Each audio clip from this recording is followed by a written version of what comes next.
tak cuma sarana, bukanlah permainan saja. Cinta tak cuma sarana, bukanlah permainan saja. Adalah akhlak istana, cinta sifat jalan raja. Madhab cinta paling aneh, sultan dan hamba dia sama. Duanya remeh, dihapuskan oleh agama. Cinta tak cuma sarana, bukanlah permainan saja. Cinta tak cuma sarana, bukanlah permainan saja. Adalah akhlak istana cinta. Assalamualaikum warahmatullahi wabarakatuh. A'udzu billahi minasy syaithanir rajim. Bismillahirrahmanirrahim. Alhamdulillahi rabbil alamin wal 'aqibatu lil muttaqin wala 'udwana illa 'alal zalimin.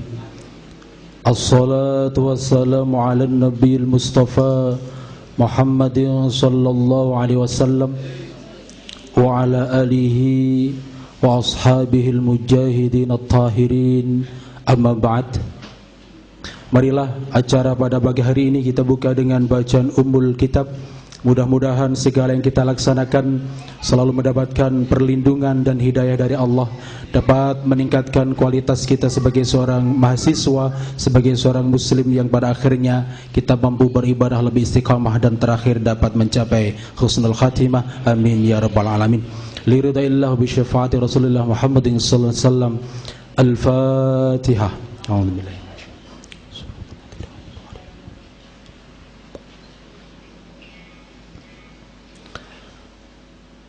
Menuju acara yang kedua, yakni pembacaan ayat-ayat suci Al-Quran, yang dalam hal ini akan dibacakan oleh saudara Yusuf Haryadi. Kepadanya dipersilakan. Assalamualaikum warahmatullahi wabarakatuh.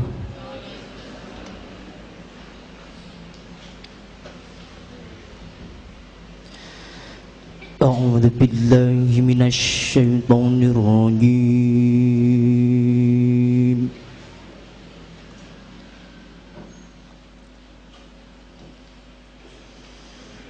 Bismillahirrahmanirrahim.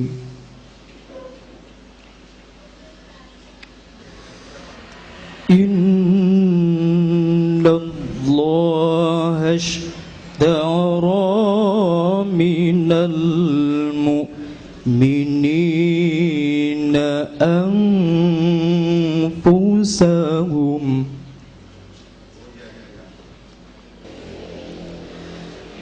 وَذَلِكَ هُوَ الْفَوْزُ الْعَظِيمُ.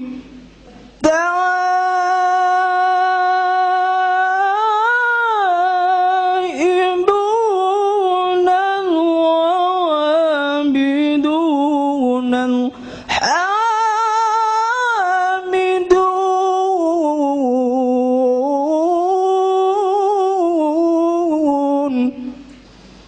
والحافظون لحدود الله وبشر المؤمنين.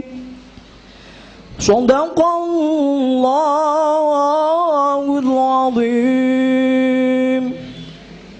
Wassalamualaikum warahmatullahi wabarakatuh.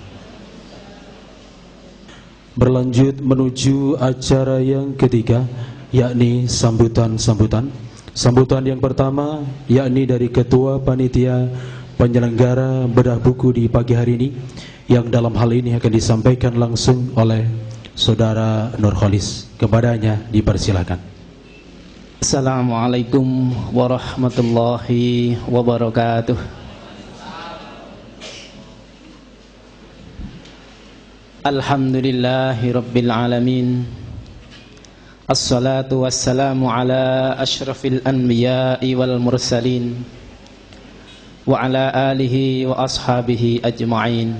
Amma ba'd. Segenap peserta bedah buku yang berbahagia, setidaknya ada dua hal yang mendasari untuk kita mengadakan acara bedah buku di pagi hari ini. Yang pertama adalah ikut serta berpartisipasi untuk melestarikan dan membangkitkan kembali tradisi keilmuan, di mana tradisi ini telah menghantarkan umat Islam ini pada peradaban yang sangat tinggi. Yang kedua, bahwa ikhtilaf itu ada semenjak manusia itu juga ada. Namun kemudian ikhtilaf inilah yang sering menjadi pemicu perselisihan di antara umat beragama Islam ini.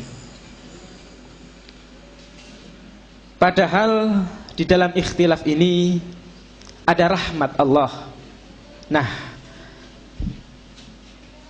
dengan niatan kita mencari rahmat Allah inilah kita mengadakan bedah buku di pagi hari ini. Acara ini lahir dibidani oleh seluruh mahasiswa Madin Setit Al-Muslihun Telaga Blitar dan didukung penuh oleh lembaga serta beberapa sponsor, sehingga kita sampaikan kepada semua pihak yang telah mendukung terselenggaranya acara ini, jazakumullahu khairan katsira. Ya, saya akhiri cukup sekian kata sambutan saya. Ihdinas siratal mustaqim. Assalamualaikum warahmatullahi wabarakatuh. Sambutan yang kedua adalah dari Ketua Sekolah Tinggi Ilmu Tarbiyah Al-Muslihun Telaga Kanigoro Blitar, dan kami mohon dengan hormat sekaligus nanti untuk membuka acara bedah buku dengan judul Mazhab Al-Asy'ari Benarkah Ahlussunnah wal Jamaah? Jawaban terhadap aliran Salafi, kepada yang terhormat Bapak Dr. Andes Haji Zuhdiono MAG, kami persilakan. A'udzubillahi minasyaitonirrajim. Bismillahirrahmanirrahim. Alhamdulillahirabbil alamin. Asyhadu an la ilaha illallah wa asyhadu anna Muhammadar Rasulullah. Allahumma sholli ala sayyidina Muhammad wa ala ali sayyidina Muhammad. Qala Allah Ta'ala fi kitabil karim. A'udzubillahi minasyaitonirrajim. Bismillahirrahmanirrahim.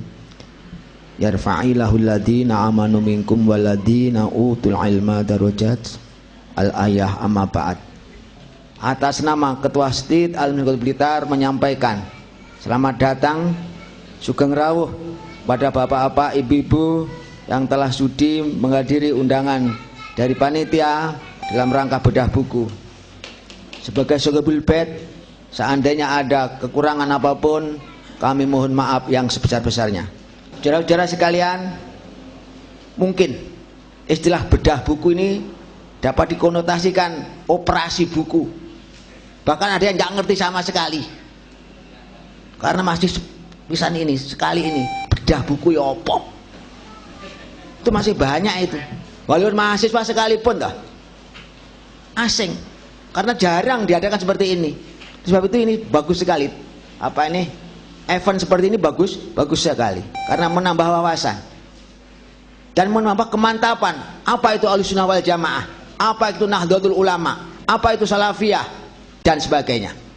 Kita masih kadangkala masih anut-anutan saja, belum mempunyai kekuatan pondasi yang kuat dengan apa itu Ahlussunnah wal Jamaah, sehingga dengan demikian kita tidak akan goyah sampai meninggal dunia. Amin.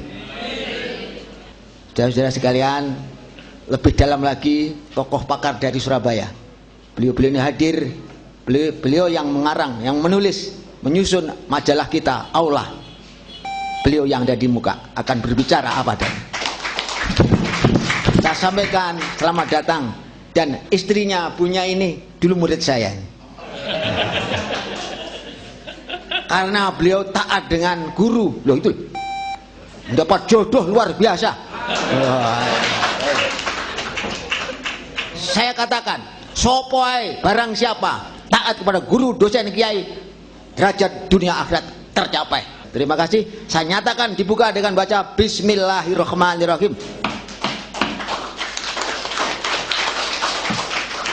Selanjutnya kami serahkan kepada panitia untuk melanjutkan bedah buku. Wassalamualaikum warahmatullahi wabarakatuh. Hadirin hadirat yang berbahagia, selanjutnya sebagai acara terakhir penutup dari rangkaian acara pembukaan bedah buku di pagi hari ini akan ditutup dengan doa. Untuk itu kami mohon berkenannya dengan hormat kepada Bapak Dr. Andes Kiai Al-Zaini untuk memimpin doa. Kepada dipersilakan. A'udzu billahi minasyaitonir rajim. Bismillahirrahmanirrahim. Alhamdulillahi rabbil alamin.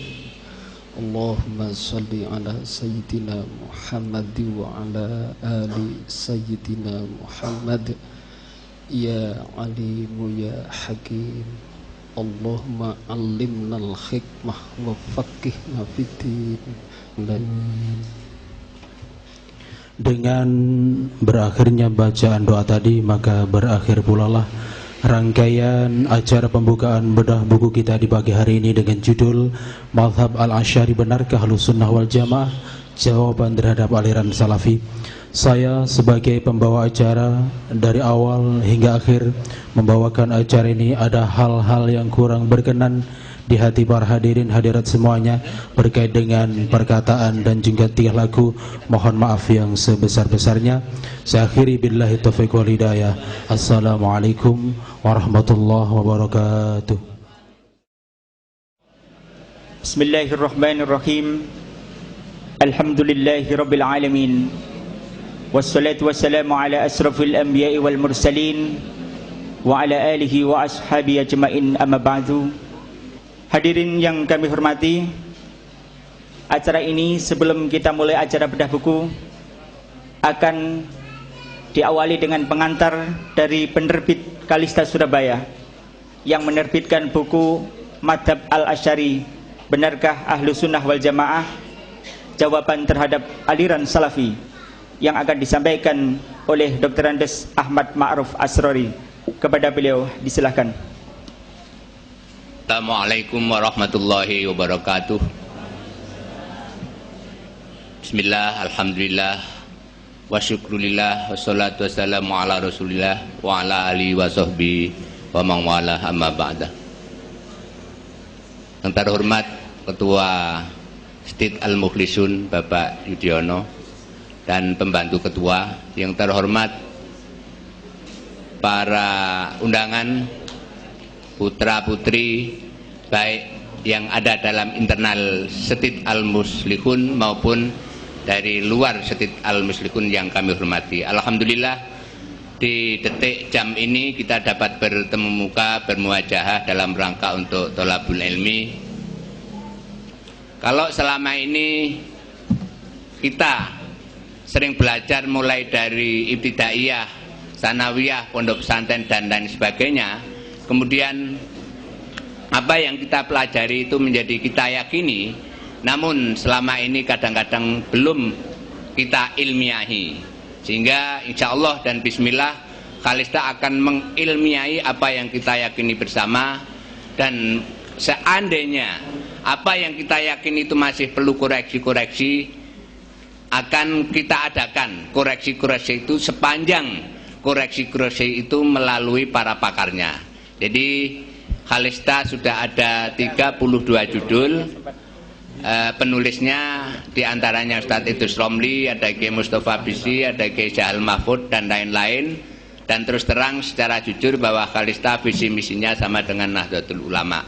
Buku Mazhab Al-Asy'ari ini sudah dibedah yang ke-5 kalinya ini. Pertama dibedah di IAIN Sunan Ampel yang diadakan oleh Ibnu PBNU Komisariat IAIN Sunan Ampel. Yang kedua di toko buku Magnet John di depan SMA 9 SMA Kompleks Surabaya.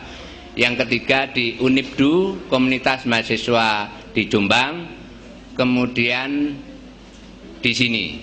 Insya Allah yang kelima. Namun kajian-kajian semacam ini tidak hanya sekedar bedah buku, tapi juga kajian-kajian ilmiah yang sifatnya juga mendukung bagaimana isi buku. Di antaranya beberapa hari yang lalu Ustadz Idrus keliling Jawa Tengah, ke Magelang, ke Solo.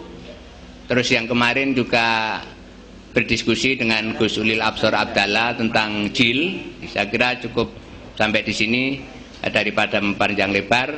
Akhirul kalam, wallahul muwaffiq la aqwamit thoriq. Wassalamualaikum warahmatullahi wabarakatuh. Hadirin yang kami hormati, bahwa era modern sekarang menghadirkan sebagian kelompok yang mengklaim bahwa Al-Asy'ari, pendiri madhab teologi Asy'ariyah, mempunyai dua madhab teologi yang berbeda. Yang pertama adalah madhab akli yang diikuti oleh mayoritas Asy'ariyah, dan kedua adalah madhab salaf yang disematkan kepada beliau. Menurut kelompok ini bahwa kesalafian Al-Asy'ari bisa dibuktikan sendiri di dalam kitab yang beliau karang, yaitu kitab Al-Ibanah.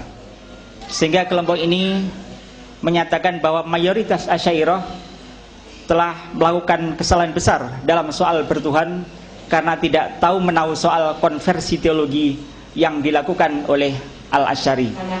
Kaum yang mayoritas beranggotakan kelompok salaf modern ini mengaku bahwa pendapatnya didasarkan atas kitab-kitab sejarah nomor 1. Pada kesempatan kali ini kita akan mendiskusikan pemikiran Al-Asy'ari sekaligus membedah buku yang telah ditulis oleh Gus Idrus dengan penulis sendiri dan dua narasumber pembanding yang telah hadir di tengah kita. Penulis adalah Muhammad Idrus Lomdi, tempat dan tanggal lahir Jember, tanggal 1 bulan 7 tahun 1975. Pendidikan terakhir aliyah Pondok Pesantren Sidogi Pasuruan. Kemudian riwayat pekerjaan guru ngaji Al-Quran dan Kitab, mengajar di STAIN Jember, LBMN PCNU Jember, dan LTN PWNU Jawa Timur. Kemudian narasumber pembanding masih menuliskan kurikulum vitae-nya. Oh ya, sudah selesai. Saya bacakan nama lengkap: Muhammad Fathul Hamdani. Betul Ustaz ya? Atau Abu Hilal, tempat dan tanggal lahir Malang 13 Desember 1969. Kemudian pendidikan terakhir Madrasah Aliyah Negeri Blitar. Alamat Pondok Pesantren Al-Mutakin Lil Fiqhi wa Dakwah Kesamben. Riwayat pekerjaan beliau adalah pengajar di TPQ Al-Mutakin. Begitu Ustaz ya? Ya. Sebelumnya marilah kita berikan aplaus kepada dua narasumber yang telah hadir di tengah-tengah kita. Marilah kita awali acara bedah buku ini. Nanti akan kita beri kesempatan kepada penulis buku ini, yaitu Gus Idrus. Kita beri waktu sekitar 25 menit. Kepada beliau disilahkan. Waalaikumsalam warahmatullahi wabarakatuh. Bismillahirrahmanirrahim. Alhamdulillahi rabbil alamin. Lahul hamdu wa lahul fadl wa lahul thana'ul hasan. Wa salawatullahil barrir rahim wa malaikatihil muqarrabin ala sayyidina Muhammadin khatamin nabiyyin wa ala alihi wa sahbihi ajma'in. Amma ba'du.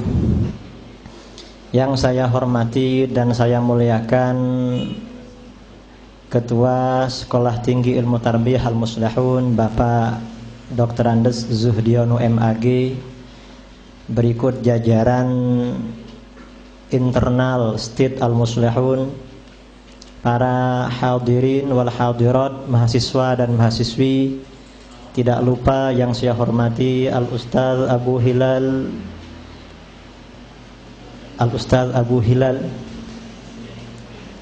Biasanya kalau di sejarah kalau ada Abu itu ada alnya di belakang, ada tokoh pakar bahasa Abu Hilal Al-Askari. Entah yang Abu Hilal kita ini Abu Hilal apa gitu.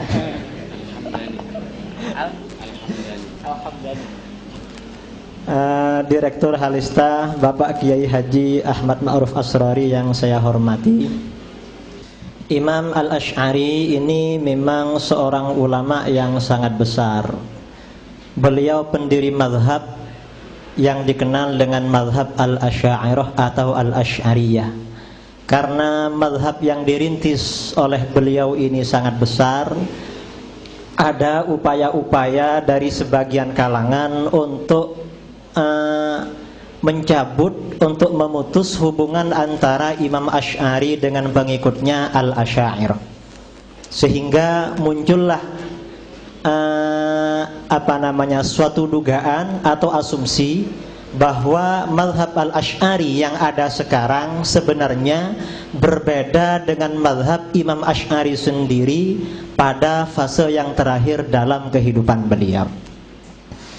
Dan kalau kita melacak terhadap polemik masalah persoalan ini, apakah Imam Asy'ari ini memang hidup dalam 3 fase pemikiran, yaitu pemikiran Mu'tazilah, kemudian pindah ke pemikiran fase kedua, yang fase kedua ini diklaim sebagai mazhab yang diikuti oleh para pengikutnya, termasuk oleh warga Nahdliyin di Indonesia.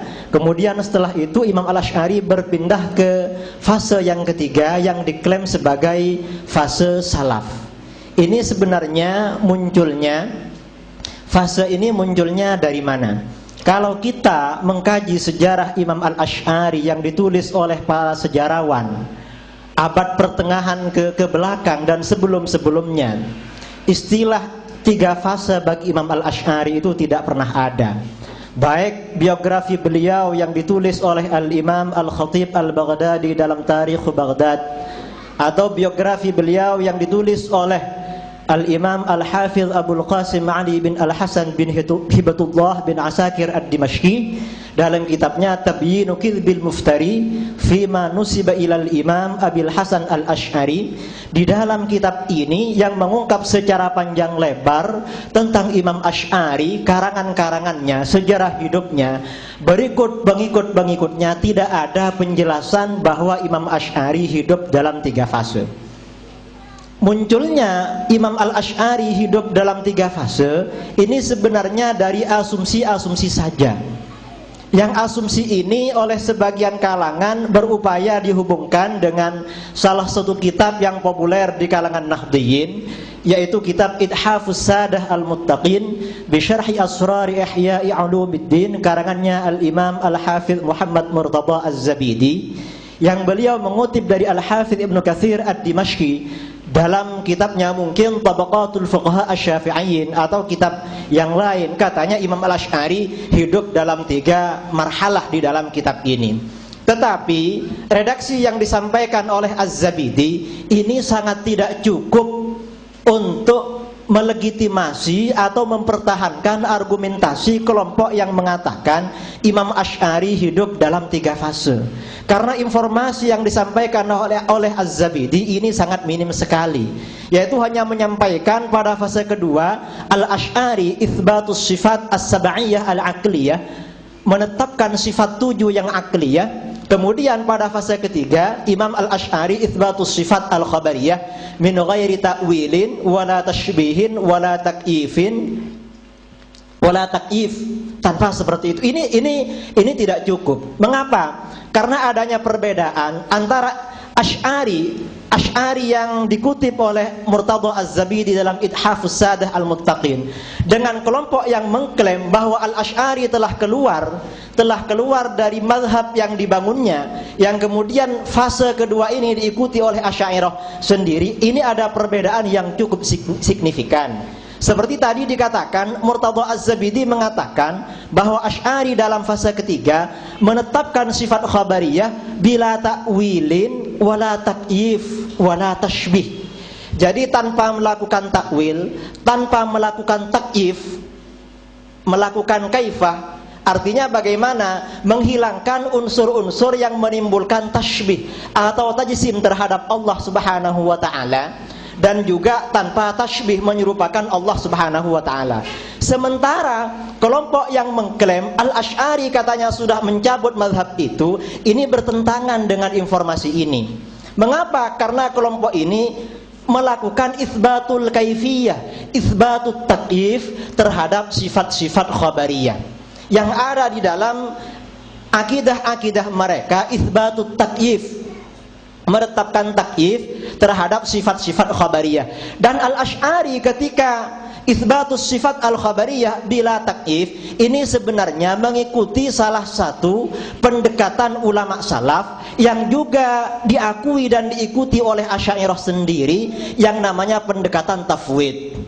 Pendekatan tafwid sebagai perimbangan dari pendekatan takwil. Karena seperti dikatakan oleh para ulama ilmu kalam atau ulama tauhid, tafwid, istilah tafwid antara Asy'ariyah, Ahlus Sunnah wal Jamaah sejak dari generasi salaf sampai masanya Imam Asy'ari, kemudian pengikut-pengikutnya, ini berbeda tafwid dengan yang diikuti oleh kelompok yang sekarang menamakan dirinya Salafi. Kalau Asy'ari atau Asy'ariyah, tafwidnya itu tafwidul makna, menyerahkan makna yang sesungguhnya sifat khabariyah itu kepada Allah Subhanahu wa taala tanpa itsbatul kaif. Tetapi kalau kelompok Salafi masih itsbatul kaif, menetapkan kaifiyah terhadap sifat-sifat khabariyah itu. Jadi perumpamaannya misalnya di dalam Al-Qur'an ada ayat Ar-Rahmanu 'alal 'arsy istawa. Ini kalau kalangan Salafi menafsirkan istawa dengan istaqarrah, Allah menetap atau bersemayam di arsy. Jadi ada kaifiyah, ada pemaknaan yang zahir. Ini istilahnya kaifiyah. Cuman kaifiyahnya, cara bersemayamnya dipasrahkan kepada Allah Subhanahu wa taala. Ini katanya Salafi.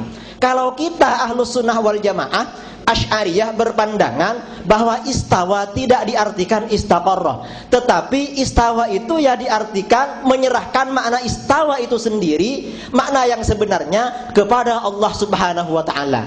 Karena yang jelas ulama salaf dulu tidak mungkin menilai Imam Al-Asy'ari, karena ulama salaf itu periodenya sebelum Imam Al-Asy'ari. Yang saya maksudkan dengan salafiyah, kelompok yang mengklaim dirinya sebagai kelangsungan dari aliran salaf, mengklaim, walaupun kami tidak mengakui kalau mereka sebenarnya salafi. Walaupun kami juga menghargai pengakuan mereka bahwa mereka berupaya sekuat mungkin bahwa mereka memang benar-benar kelangsungan dari ajaran salaf. Katanya ajaran salafiyah, di kalangan salafiyah sendiri, Imam Al-Asy'ari apakah hidup antara 2 fase dan 3 fase? Ini masih terjadi polemik yang cukup besar. Dan mungkin dari kelompok Salafi memahami tentang masalah ini. Cuman ketika mereka berhadapan dengan kita warga Nahdliyin yang tidak menerima kenyataan Imam Asy'ari hidup dalam 3 fase, ini tidak pernah disampaikan. Karena ketika kita menganggap di kalangan Salafi sendiri terjadi polemik antara yang mengatakan Al-Asy'ari memang hidup dalam 3 fase dan yang mengatakan bahwa Al-Asy'ari hidup dalam 2 fase, persoalannya sebenarnya tidak perlu diperdebatkan, karena cukup mereka berdebat dengan kelompok mereka sendiri. Ini salah satu ulama salafiyah, ulama salafi yang mengatakan bahwa Al-Asy'ari hidup dalam 2 fase pemikiran, yaitu fase Mu'tazilah, kemudian yang kedua hidup dalam fase yang diikuti oleh madhabnya yang sekarang adalah Syekh Abdullah bin Yusuf Al-Judai' dalam kitabnya Al-Aqidatus Salafiyah fi Kalami Rabbil Bariyah wa Kashfi Abatilil Mubtadi'atir Radiyah, yang diterbitkan oleh Darus Sumai'i di Riyadh, Saudi Arabia. Di dalam kitabnya Syekh Abdullah bin Yusuf Al-Judai' ini menolak dengan keras kawan-kawannya sendiri yang mengatakan dan bersikeras menyatakan bahwa Asy'ari hidup dalam 3 fase pemikiran. Dan sebelum 2004, sebelum makalah ini turun, sebelumnya sudah ada buku yang ditulis oleh ulama Wahabi dari Madinah Al-Munawwarah, namanya Dr. Safar Al-Hawali. Beliau menulis buku judulnya Naqdu Manhajil Asy'ariyah fil Aqidah, yang diterbitkan di dalam jurnal Majallatul Jami'ah Al-Islamiyah Madinah Al-Munawwarah. Kemudian buku tersebut diterbitkan secara sendirian dan dibagi-bagikan secara gratis cuma-cuma dalam bentuk buku namanya Naqdu Manhajil Asy'ariyah fil Aqidah, yang didasarkan, salah satunya didasarkan kepada kitab Al-Ibanah. Katanya di dalam kitab Al-Ibanah ada indikasi yang cukup kuat bahwa Al-Asy'ari memang telah merujuk dari madhabnya, madhab Asy'ariyah, dan kembali kepada madhab salaf secara mutlak atau secara total. Tetapi ketika kita membaca kitab Al-Ibanah sendiri, sebelum saya menjelaskan versi kitab Al-Ibanah yang menjadi dasar atau landasan kelompok Salafi sebagai argumentasi mereka bahwa Al-Asy'ari hidup dalam 3 fase, saya akan mencoba hakikat tentang kitab Al-Ibanah. Kitab Al-Ibanah ini, kitab Al-Ibanah yang ada ini sampai kepada kita tanpa melalui sanad yang sahih. Karena menurut ulama salaf, menurut ulama-ulama kita sejak generasi salaf yang ada, dikatakan misalnya oleh Al-Imam Abdullah bin Al-Mubarak, al-isnadu minad din, laulal isnadu laqala man syaa ma syaa. Sanad itu termasuk bagian dari agama. Andaikan tidak ada sanad, maka siapapun akan berkata apa saja sesuai dengan kemauannya. Dari kitab Al-Ibanah yang ada yang sampai kepada kita sekarang, tidak ada sanad-sanad yang mauthuqah yang dapat dipercaya yang bersambung kepada Imam Asy'ari bahwa naskah yang ada sekarang benar-benar naskah yang ditulis oleh Al-Imam Abul Hasan Al-Asy'ari. Ini catatan yang pertama kita terhadap kitab Al-Ibanah. Kemudian yang kedua, kitab Al-Ibanah yang ada, yang terbit dan beredar di pasaran internasional dewasa ini mengalami 3 versi dan versinya bermacam-macam. Ada terbitan India, ada terbitan Mesir yang ditahqiq oleh Dr. Fauqiyah Hussein Nasr, ada yang terbitan Saudi Arabia dan Beirut. Antara ketiga naskah, 2 naskah ini terjadi perbedaan yang cukup signifikan. Naskah yang Mesir ini terus terang bahwa di dalam naskah Misriyah ini Al-Asy'ari tidak mencabut terhadap pemikirannya setelah dia keluar dari Mu'tazilah. Ini kan cukup besar menimbulkan keraguan otentisitasnya kitab ini dalam penisbahannya terhadap Imam Al-Asy'ari. Bayangkan kita kaum muslimin ini mengkritik Bible, perjanjian lama, kitab-kitab orang Yahudi dan kitab-kitab Nasrani dikatakan sebagai kitab yang tidak otentik karena memang versi Bible dalam setiap terbitan edisi berbeda dengan edisi sebelumnya. Bible yang terbit di Indonesia berbeda dengan di Amerika, berbeda dengan di Inggris, berbeda dengan di Timur Tengah, India dan lain sebagainya. Ini alasan bahwa kitab Bible memang tidak memiliki naskah yang valid, yang cukup otentik untuk diklaim sebagai kitab-kitab yang benar-benar ditulis oleh Imam Al-Asy'ari. Katakanlah ini memang kitab ini mirip Bible. Kemudian alasan yang terakhir berkaitan dengan kitab Al-Ibanah, di dalam kitab Al-Ibanah sendiri, kitab Al-Ibanah yang ditulis oleh Imam Al-Asy'ari, yang diklaim sebagai tulisan Imam Al-Asy'ari, juga yang diterbitkan oleh orang-orang Salafi di Saudi Arabia maupun di Lebanon, ternyata di dalam satu kitab itu terjadi paradok, terjadi pertentangan antara yang awal dengan yang tengah dan yang akhir. Di bagian awal Imam Al-Asy'ari mengatakan Allah itu hidup tanpa tempat, tapi di tengah mengatakan Allah bertempat di langit. Ini kitab yang diterbitkan oleh satu penerbit di Saudi Arabia. Jadi sudah cukup berbeda. Kalau ini sebagai ini memang cukup sebagai bukti untuk meragukan bahwa kitab-kitab ini memang benar-benar bukan karangannya Al-Imam Al-Asy'ari. Ini alasan yang kedua. Kemudian alasan yang terakhir tentang kitab Al-Ibanah sebagai argumentasi kelompok yang mengklaim Imam Al-Asy'ari hidup dalam 3 fase pemikiran. Saya menulis buku ini, menulis buku yang saya tulis ini sebenarnya untuk menanggapi makalah-makalah seperti ini. Makalah yang ada di majalah As-Sunnah ini sebenarnya yang saya tanggapi. Tetapi ini kok masih beredar di sini. Ini kan sangat menyayangkan, apa tidak ada argumentasi baru dalam pemikiran yang mengklaim bahwa Al-Asy'ari hidup dalam 3 fase. Apalagi di bagian terakhir ini kan mengatakan bukti bahwa Ahlus Sunnah wal Jamaah menolak mazhab Imam Al-Asy'ari. Katanya ulama 4 mazhab menolak Asy'ariyah itu sebagai mazhab Ahlus Sunnah wal Jamaah. Kitab ini sebenarnya ini hanya copy paste dari makalahnya Dr. Safwan Al-Hawali yang diterbitkan dalam jurnal Al-Jami'ah Al-Islamiyah Madinah Al-Munawwarah, dan makalah ini sudah mengalami banyak bantahan dari para ulama-ulama kita, dan sampai sekarang bantahannya belum ada jawaban. Setahu saya belum ada jawaban yang cukup argumentatif secara ilmiah. Jadi misalnya dia mengatakan, ulama yang pertama Imam Ahmad, Ali bin Al-Madini dan lainnya menyatakan barang siapa menyelami ilmu kalam. Ini kan Al-Madini hidup sebelum Imam Al-Asy'ari. Al-Madini ini sebelum Imam Al-Asy'ari, jadi tidak mungkin dia itu menghukumi mazhab Asy'ari yang lahir 100 atau 200 tahun kemudian itu. Kemudian yang kedua Ibnu Abdil Bar. Ibnu Abdil Bar ini, Ibnu Abdil Bar sendiri, Ibnu Al-Birbar dalam mensyarah perkataan Imam Malik, dia menukil perkataan ahli fikih mazhab Maliki bernama Ibnu Khuwais Mandad. Ibnu Khuwais Mandad ini oleh ulama mazhab Maliki sendiri diklaim sebagai ulama mazhab Maliki yang tidak dapat dipercaya. Karenanya ketika Ibnu Khuwais Mandad dikatakan sebagai perwakilan, sebagai representasi dari mazhab Maliki, lalu dikatakan bahwa mazhab Maliki secara keseluruhan berarti menolak mazhab Al-Asy'ari, karena Ibnu Khuwais Mandad telah mengeluarkan pernyataan Imam Al-Asy'ari termasuk ilmu kalam dan lain sebagainya. Ini kan menjadi persoalan tersendiri. Ibnu Abdil Bar sendiri mengatakan Ibnu Khuwais Mandad bukan ulama mazhab Maliki yang dapat dipercaya. Orang ini membuat keputusan tentang mazhab Al-Asy'ari. Ini tentang Ibnu Suraid. Kemudian Imam Abul Hasan Al-Qaraji yang katanya bermazhab Syafi'i.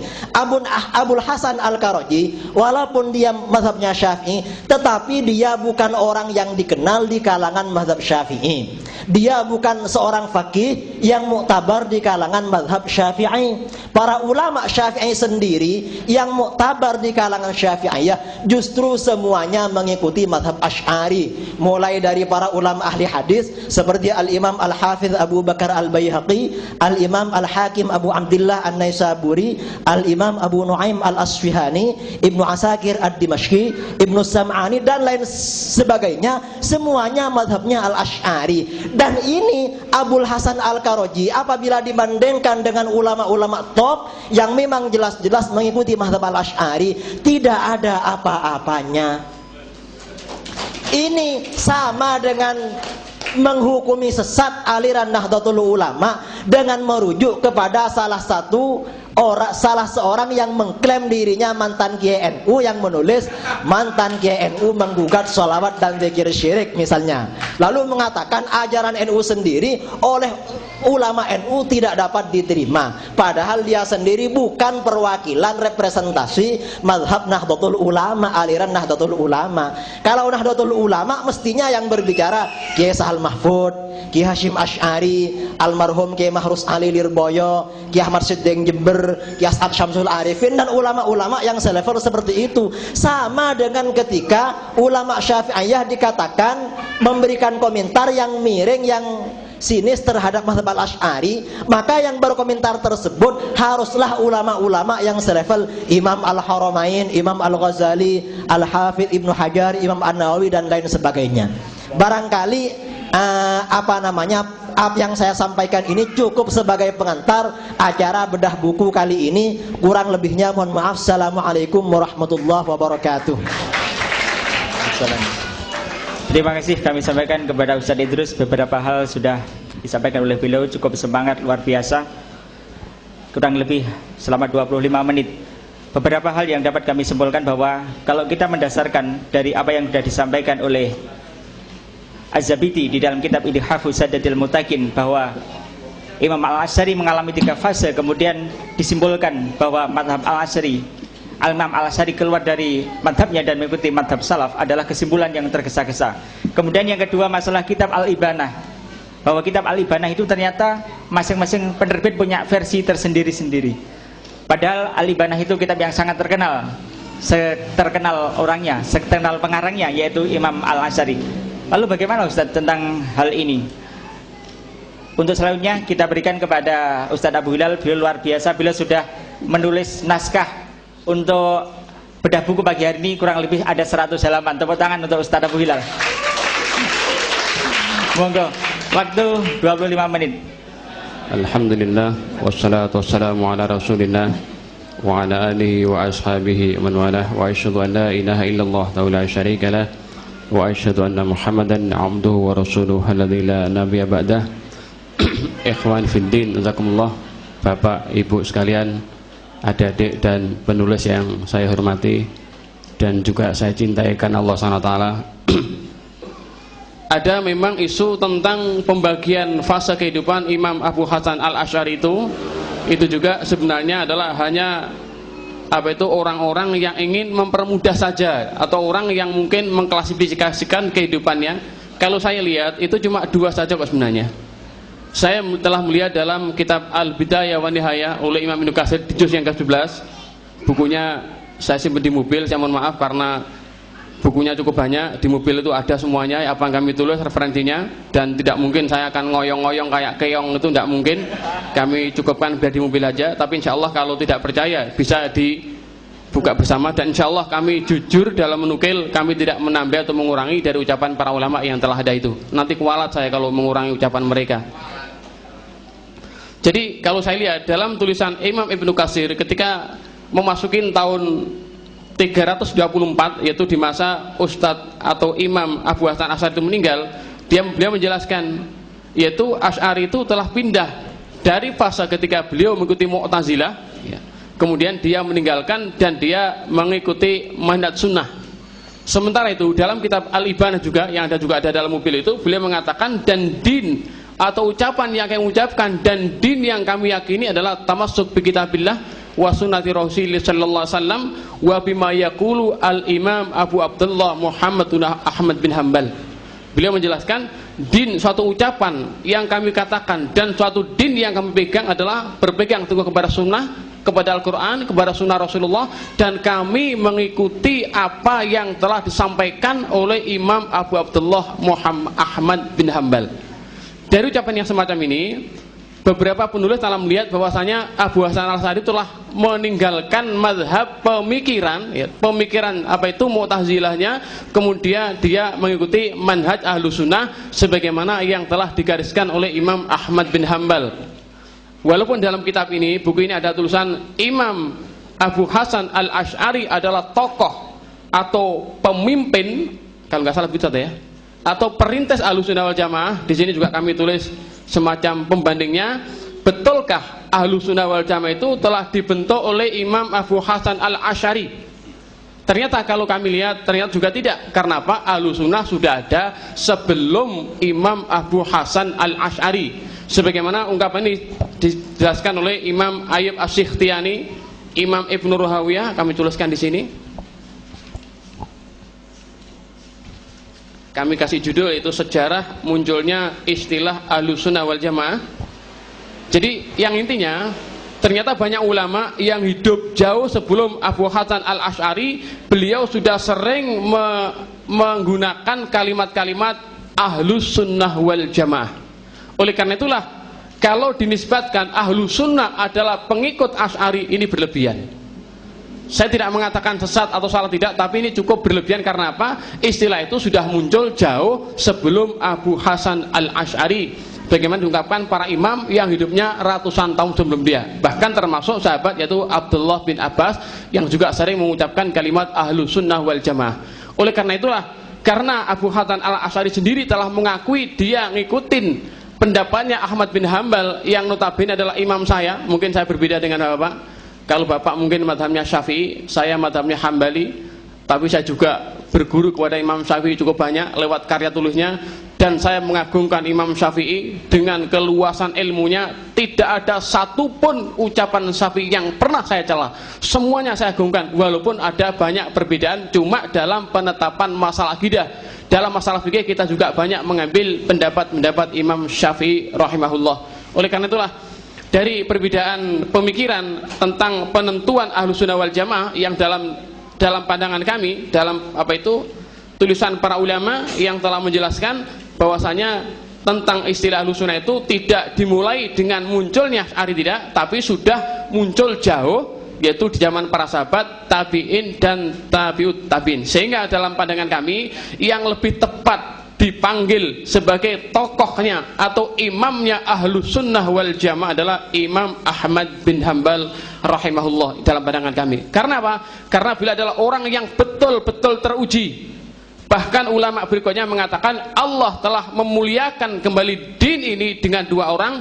Yang pertama Abu Bakar radhiyallahu anhu dengan yaumuriddah, dengan orang-orang yang murtad dengan menolak bayar zakat, dan kedua adalah oleh Imam Ahmad bin Hanbal ketika yaumul mihnah, yaitu ketika itu golongan Mu'tazilah telah berkuasa, telah menetapkan dan memaksakan kehendaknya kalau Al-Quran bukan kalamullah, tapi Al-Quran adalah makhluk. Inilah yang dibantah oleh Imam Ahmad bin Hanbal sampai beliau dipenjara selama 28 bulan oleh 3 khalifah, yaitu Khalifah Ma'mun, kemudian Mu'tasim dan Al-Wasik. Baru Khalifah Al-Mutawakkil telah membebaskan dan mengagungkannya.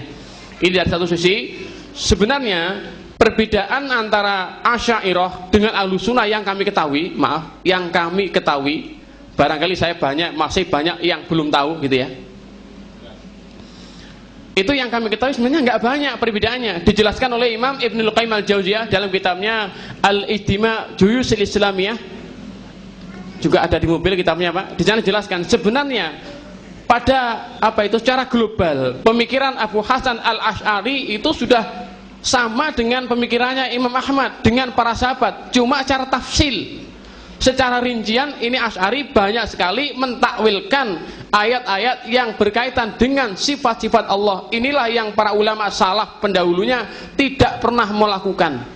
Juga dalam tulisan Imam Ibnul Qayyim Al-Jauziyah dalam kitabnya A'lamul Muwaqqi'in an Rabbil Alamin dijelaskan di juz yang pertama, para sahabat itu sering terjadi perbedaan pendapat, baik dalam masalah fikih atau masalah-masalah yang furu'. Sering terjadi perbedaan pendapat, cuma mereka sepakat, mereka tidak pernah ada perselisihan, tidak pernah ada perbedaan, yaitu satu masalah, yaitu masalah al-asma wa sifat, masalah penetapan nama-nama dan sifat-sifat Allah Subhanahu wa ta'ala. Inilah sebenarnya perbedaannya nggak banyak. Kalau ahlu sunnah ala salafi dan ahlu sunnah yang saya ikutin, maaf Pak ya, boleh Pak saya mengklaim saya ini pengikut ahlu sunnah Pak ya? Boleh Pak, siapapun boleh. Orang Syiah mengaku ahlu sunnah, orang Murji'ah mengatakan ahlu sunnah, orang Salafi mengatakan ahlu sunnah, Abu Hilal mengatakan ahlu sunnah, boleh. Selama itu dalam koridor syariat, selama memang ada dalil-dalil yang mendukung, dengan tidak mengatakan akulah ahlu sunnah sendiri yang semuanya adalah yang semacam inilah yang tidak diperbolehkan. Karena Allah sudah memberikan suatu ketegasan dalam Al-Quran Karim surat An-Najm, Inna rabbaka huwa a'lamu biman dhalla an sabilihi wa huwa a'lamu bimanih tada. Sungguhnya Rabb kalian yang lebih tahu siapa yang sesat dari jalannya, dan Rabb kalian yang lebih tahu siapa orang yang berada di atas jalan petunjuknya. Ini ketetapan dari Allah. Kalau Allah saja mengatakan begitu, kenapa sih kita mengatakan sesat? Itu doktrin, Pak. Ini doktrin. Karena kami juga, saya mohon maaf, dan cuma ada perbedaan karena salaf ini ada banyak sektenya yang kami ketahui. Ada Salafi Yamani, itu tokohnya Lukman Ba'abduh. Kemudian ada lagi Muhammad Umar Asewit, itu adalah teman saya ketika belajar di Syekh Utsaimin di Al-Qasim. Teman saya satu kursi, ternyata setelah pulang berbeda pendapat dengan kami, dan saya dituduh sebagai khawaris, saya dikelompokkan kelompok teroris, saya dikatakan macam-macam. Silakan saja, itu boleh-boleh saja, tapi nanti kita bertanggung jawab di hadapan Allah Subhanahu wa ta'ala. Oleh karena itulah salaf ini banyak sektenya. Jadi Ustaz mohon jangan terlalu pobilah dengan salafi gitu loh ya, karena salafi banyak yang lurus gitu ya, banyak yang lurus. Salafi Yamani semacam itu dengan majalahnya Asy-Syariah. Ada lagi salafi ala Gresik yang menerbitkan buletin yaitu Al-Furqan. Ada lagi Salafi juga Yazid Abdul Qadir Jawas yang dia sudah agak moderat, sekarang beliau di Dewan Dakwah Islamiyah. Ada pula Salafi Abdul Hakim Abdad, ada pula, dan macam-macam ya. Dan masih juga banyak Salafi yang betul-betul mereka itu kembali ke manhaj salaf dengan tidak berani mentakwilkan ayat-ayat berkaitan dengan sifat-sifat Allah Subhanahu wa ta'ala. Karena apa? Karena kehati-hatian mereka semuanya. Oleh karena itu kami cantumkan di sini dalam makalah saya ini. Ini masih ada banyak masalah Ustaz ya. Ada banyak masalah yang kami cukup kritisi dalam buku ini.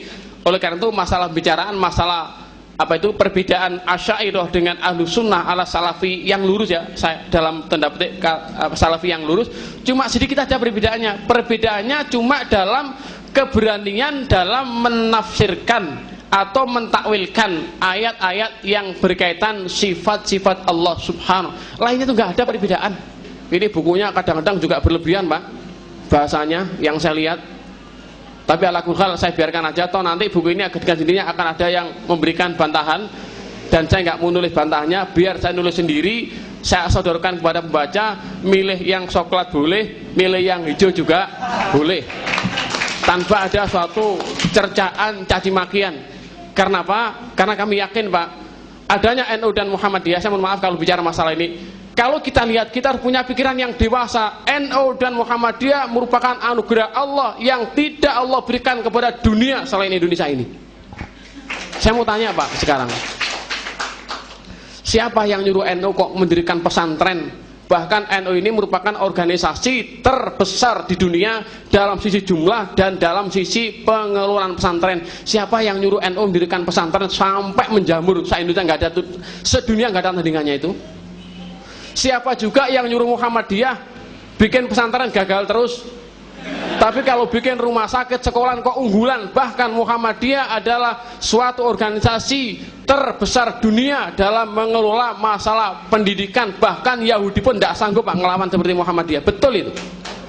Kalau begitu, inilah aturan Allah, inilah ketetapan Allah yang mesti kita terima bersama. Allah berkehendak teman-teman di NU lewat dakwahnya pesantren, Allah berkehendak dengan Muhammadiyah berdakwah lewat rumah sakit, sekolah. Ini merupakan anugerah Allah yang patut kita syukuri. Kenapa sih kita harus begini terus saling mojotosan? Saya lebih suka ngadepin orang kafir daripada saudara kita sendiri. Makanya saya sampaikan di sini ya, ada banyak perselisihan kami, perbedaan dengan Ustadz Idrus Romli, yang saya juga sampai mimpi-mimpi ingin ketemu bagaimana ya, ini orangnya masih muda, karyanya bagus sekali, ilmiah banget. Ini juga buku yang cukup ilmiah, saya nilai gentle juga ya, banyak penilaian positif, walaupun banyak perbedaan yang juga kami lihat juga cukup prinsip antara kami dengan buku semacam ini. Antara lain, masih ada waktu Ustaz? 2 menit lagi ya? Ada 2 menit ya? Ada, nanti kita sampaikan saja, yaitu tentang taksimat tauhid. Di sini dijelaskan bahwasanya masalah tauhid dibagi tauhid rububiyah, uluhiyah, asma wa sifat adalah pendapatnya Ibnu Taimiyah. Benarkah yang bagi masalah tauhid adalah Ibnu Taimiyah? Itu yang kami kritisi di sini. Kami juga mengumpulkan ada suatu kitab yang cukup bagus, namanya kitab Al-Qaulu Syadid fi Raddi ala man anqara taqsimat tauhid, yang tulis oleh Dr. Abdul Razak Al-Abbad. Juga ada ditulis juga oleh Imam Al-Qurtubi dalam bukunya Al-Kashfu Manahijil Adillah, yang dalam bukunya Al-Qurtubi itu beliau menjelaskan tentang sifat al-ulu, sifat ketinggian Allah SWT. Oleh karena itu ada dua pokok yang kami kritis dalam buku ini, yaitu tentang penafian arah bagi Allah. Allah itu disembah tanpa arah. Ini yang pertama akan kami kritik. Yang kedua adalah tentang pembagian tauhid kepada 3 tauhid. Saya kira sebagai mukadimah itu yang kami sampaikan. Assalamualaikum warahmatullahi wabarakatuh. Terima kasih kami sampaikan kepada Ustaz Abu Hilal. Harapan pertama bahwa kita di antara sama muslim, antara institusi muslim yang satu dengan yang lain, janganlah kita saling memvonis bid'ah, sesat, kafir dan lain sebagainya. Itu harapan kita, karena sebenarnya apakah seseorang itu sudah keluar dari akidahnya, kita sudah punya pedoman. Imam As-Subki, kemudian Imam Nawawi di dalam kitab Ar-Raudhah itu mengatakan, wa kadzalika naqta'u bi takfiri kulli qailin qala qaulan yutawassalu bihi ila tadlilil ummah. Jadi kalau ada orang yang ucapannya menyesatkan umat, maka sesungguhnya dialah yang berhak dicap sebagai kafir. Begitu barangkali. Kemudian yang kedua, istilah salafi. Salafi itu ternyata menurut Ustaz Abu Hilal banyak versinya. Jadi versi Yamani, versi Indonesia, versi Gresik. Mungkin ada juga nanti versi Ludoyo dan versi Kanigoro berbeda Ustaz ya. Tapi yang jelas salafi ini ada yang lurus, termasuk nanti Ustaz Abu Hilal, beliau termasuk, saya Husnudzan, beliau termasuk salafi yang lurus. Dan yang kemudian kemarin menjadi pertanyaan teman-teman, sebenarnya salafi itu merupakan madhab. Kalau yang ditulis oleh Ustaz ditulis di sini aliran berarti madhab, atau sebenarnya salafi itu merupakan fase sejarah. Kalau istilah salaf barangkali merupakan istilah yang sudah cukup lama, karena ketika Rasulullah itu menjelang wafat, beliau pernah bersabda kepada Siti Fatimah, saya tidak menyebut Sayyidah Fatimah sebab takut dianggap bid'ah. Beliau pernah berkata, ittaqillaha wasbiri fa inni ana laki ni'mas salaf. Bertakwalah kepadaku dan bersabarlah, sebaik-baik asalah bagimu adalah aku. Itu istilah salaf. Kemudian istilah salaf itu yang benar bagaimana? Apakah fase sejarah atau sebenarnya dia itu sebuah madhab? Untuk yang selanjutnya kita persilakan kepada narasumber pembanding yang kedua, yaitu Al-Mukarram Kiai Haji Azizi Hasbullah. Waktu 20 menit ya. Persilakan. Assalamualaikum warahmatullahi wabarakatuh. Bismillahirrahmanirrahim. Alhamdulillahil qail fi kitabil karim. Lau sya'allahu laja'alakum ummatan wahidah walakin la yazaluna mukhtalifina illa man rahima rabbuk. La'amla anna jahannama minal jinnati wan nasi ajma'in. Andai kata Allah Ta'ala menjadikan umat satu akidah, satu aliran, satu agama, itu bisa. Akan tetapi dijadikan bermacam-macam ini karena Allah menjadikan neraka dan menjadikan surga. Dan dunia tidak akan pernah utuh kecuali ada perbedaan. Kalau disebutkan dalam firman-Nya, laula taf'ullahi nasa ba'dahum ala ba'din lahulika sawami wa biya wa salawat wa masajid. Andai kata tidak ada saling bersaing antara NU Muhammadiyah, mungkin tidak ada orang yang berbicara tahlil, mungkin tidak ada orang yang berbicara bid'ah. Kalau tidak ada perbedaan antara orang kafir dan orang Islam, mungkin masjid-masjid kosong, gereja-gereja juga kosong.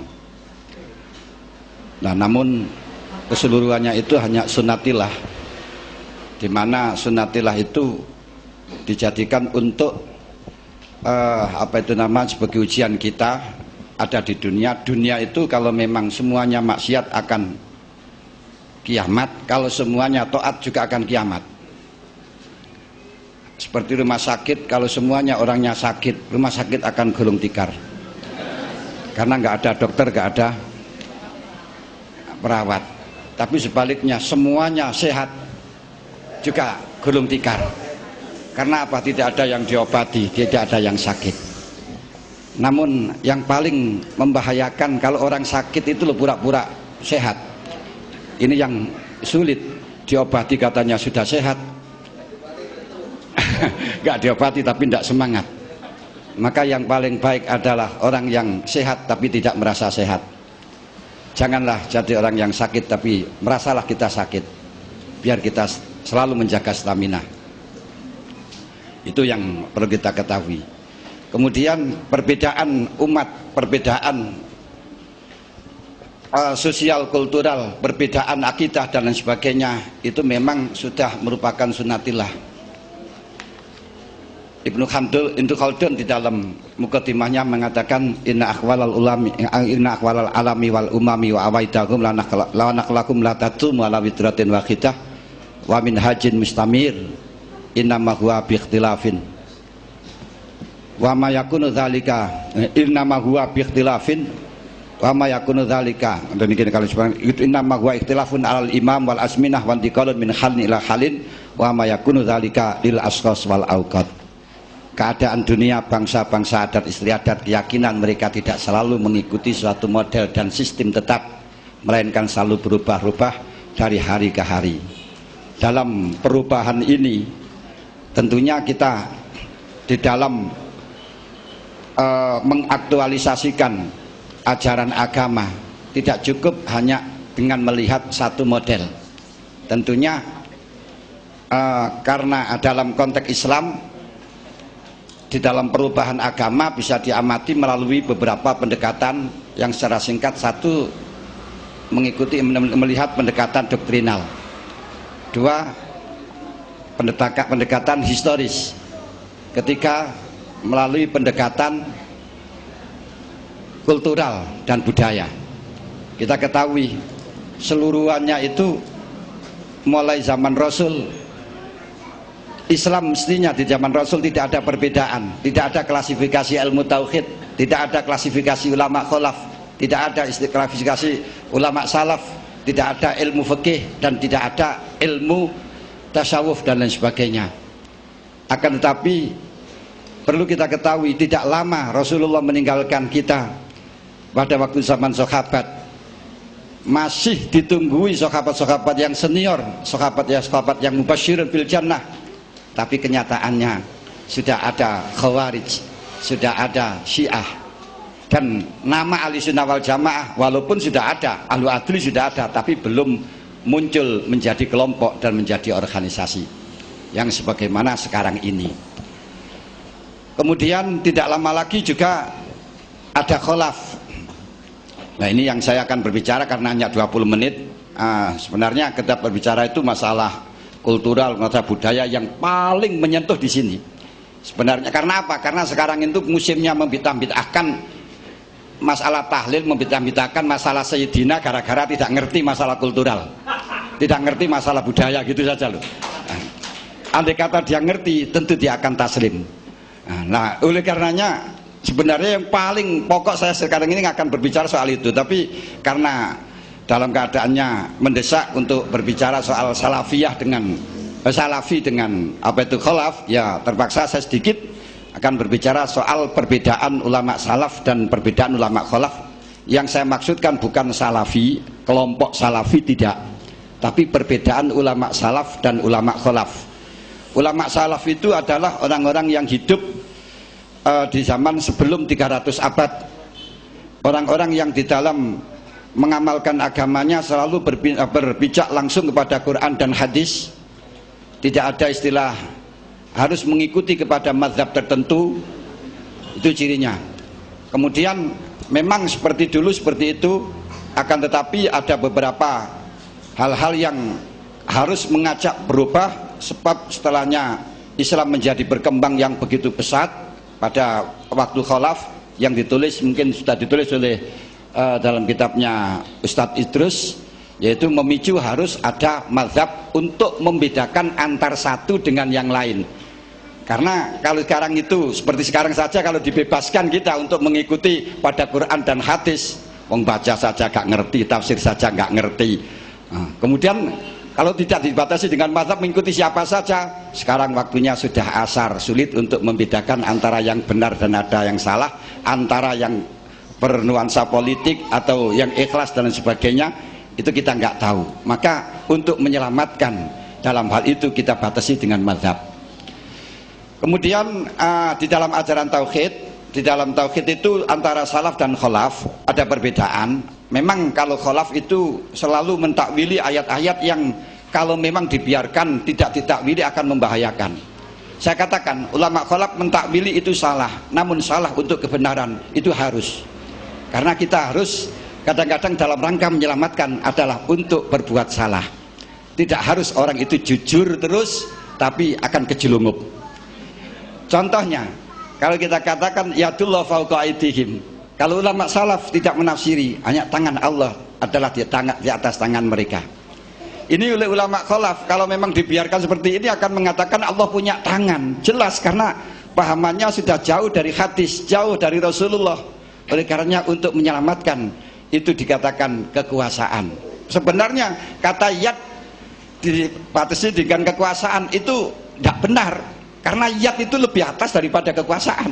Kalau kita katakan orang semuanya ini ada di tangan saya, itu lebih kuat daripada ada di kekuasaan saya. Orang yang menguasai belum tentu bisa menangani. Seperti halnya apa itu namanya, bupati menguasai di Blitar, tapi belum tentu orang-orang Blitar itu menjadi tangannya bupati. Nah, ini yang kita ketahui. Tapi kalau kita katakan tangan, akhirnya Allah akan mengatakan Allah punya tangan. Dalam hal ini ulama kholaf mentafsiri dengan tafsir yang mendekati di dalam makna, walaupun maknanya tetap akan sebawahnya dalam rangka menyelamatkan, sehingga ditafsiri dengan kekuasaan. Seperti kalau dikatakan di dalam hadis misalnya, man arafa nafsah faqad arafa rabbah, siapa yang tahu dirinya maka tahu Allah. Nah ini kalau orang yang tidak mentakwili kan, dirinya itu adalah Allah. Loh, sebenarnya dalam akidah salaf tidak ditakwili tapi benar. Benar, kalau kita tahu diri kita itu sebenarnya tidak ada, yang ada itu adalah Allah. La maujuda illallah. Kenapa? Karena kita itu yang ada apa? Kita itu aslinya dari mani. Mani itu dari apa? Mani itu dari darah. Darah itu dari apa? Darah itu dari pohon-pohonan. Pohonan itu dari apa? Dari tanah. Tanah itu dari apa? Kalau kita teruskan, tanah itu dari air. Air itu dari apa? Dari Nur Muhammad. Nur Muhammad itu dari apa? Allah. Semuanya kalau kita berpikir tidak ada, yang adanya Allah. Nah makanya sampai dikatakan innallaha khalaqa Adam wa sawwarahu bi suratihi. Ini kalau ulama khalaf mengartikan bi suratihi dengan surahnya Adam, tapi salaf surahnya Allah. Kenapa? Kalau kita tahu di dalam salaf ini misalnya kalau kita lihat manusia itu adalah lihat Allah.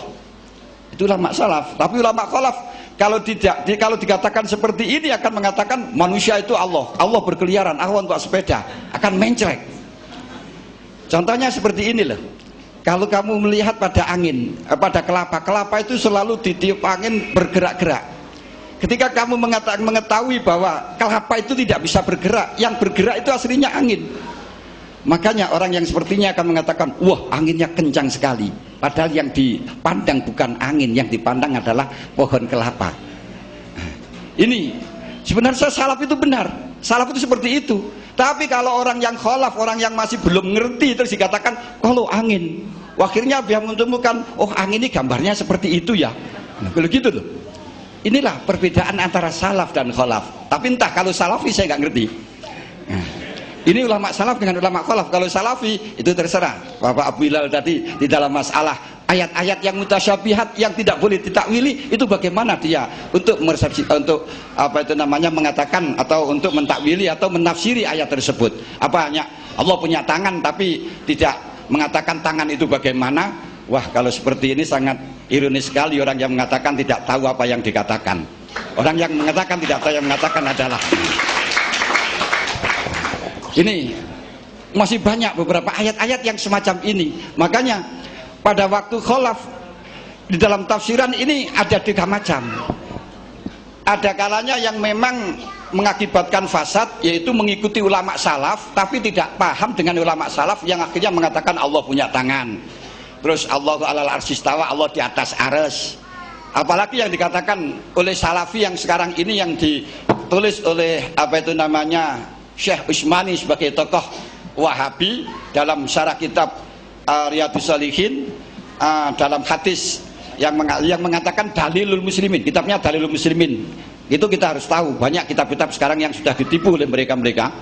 Nah, itu kitabnya aslinya kalau dari kitab kita, dari kitab Nawawi yang namanya kitab Dalilul Falihin, tapi disarai oleh mereka dengan kata kitab Dalilul Muslimin. Di dalam hadis ke-313 kalau nggak keliru yang mengatakan idza ta'arrajulu al-mar'ata fa'abat kana allati bis-sama yaghdibu ila hatta yusbiha. Di sana ditafsiri hadza dalilun sharihun ala annallaha fawqas sama dzatan la sifatan wa lam ya'taqid hadil aqidah sara minal kufri, itu khifa minal kufri.